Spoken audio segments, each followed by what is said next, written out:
ঘুমে ঘরে উঠিল কেঁদে নবী বেটি ফাতেমা যেতে হবে দুনিয়া ছেড়ে খবর দিলেন রব্বানা খবর দিলেন রব্বানা ঘুমে ঘরে উঠিল কেঁদে ঘুমে ঘরে উঠিল কেঁদে নবী বেটি ফাতেমা যেতে হবে দুনিয়া ছেড়ে খবর দিলেন রব্বানা খবর দিলেন রব্বানা খবর দিলেন রব্বানা স্বপ্ন চোখে হতাশ হয়ে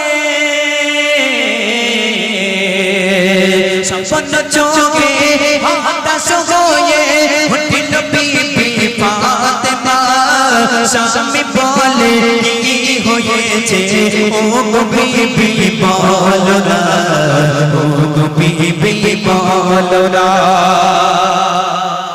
আমাজান মা ফাতেমা জোহরা রাদিয়াল্লাহু তাআলা আনহা যখন রব্বুল আলামিন আল্লাহ তাআলাকে তাকে জানিয়ে দিলেন যে আম্মাজান মা ফাতেমা আর দুনিয়া জমিনে থাকবে না, তিনি পর্দা নিয়ে চলে যাবে।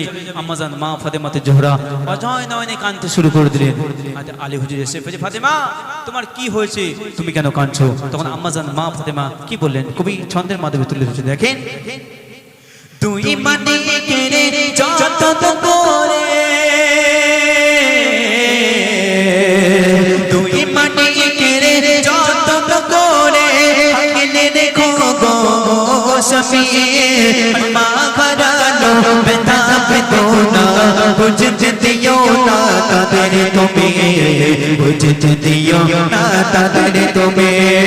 মা ফাতেমা কে বলে মা ফাতেমা কে বলে ও গো স্বামী শোনো না রাতে দাপন করো কেউ যেন গো দেখে না কেউ যেন গো দেখে না।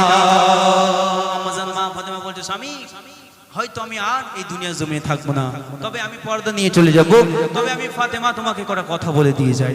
হয়তো আলী হুজুর বলছে, ফাতেমা বলো। আমাজান মা ফাতেমা বলছে, হ্যাঁ আমার স্বামী, যখন আমি ফাতেমা পর্দা নিয়ে চলে যাব, দুনিয়া জমিন থেকে পর্দা নিয়ে চলে যাব, রাতের অন্ধকারে আপনি আমার জানাজার ব্যবস্থা করবেন, রাতের অন্ধকারে আমাকে দাফন কাফন করবেন, আর কোনো মানুষ যেন যে বলতে না পারে এইটা আম্মাজান মা ফাতেমার কবর, কবরটার কোনো চিহ্ন রাখবেন না। তাই আজ পর্যন্ত আম্মাজান মা ফাতেমার কবর কেউ যে বলতে পারে না আম্মাজান মা ফাতেমা কোথায় শুয়ে আছে। এমন হচ্ছে আমার নবীর বেটি ফাতেমা কেমন পর্দা করেছিলেন। আম্মাজান মা ফাতেমা হাতে আলী হুজুরের হাত ধরে এইরকম ধরে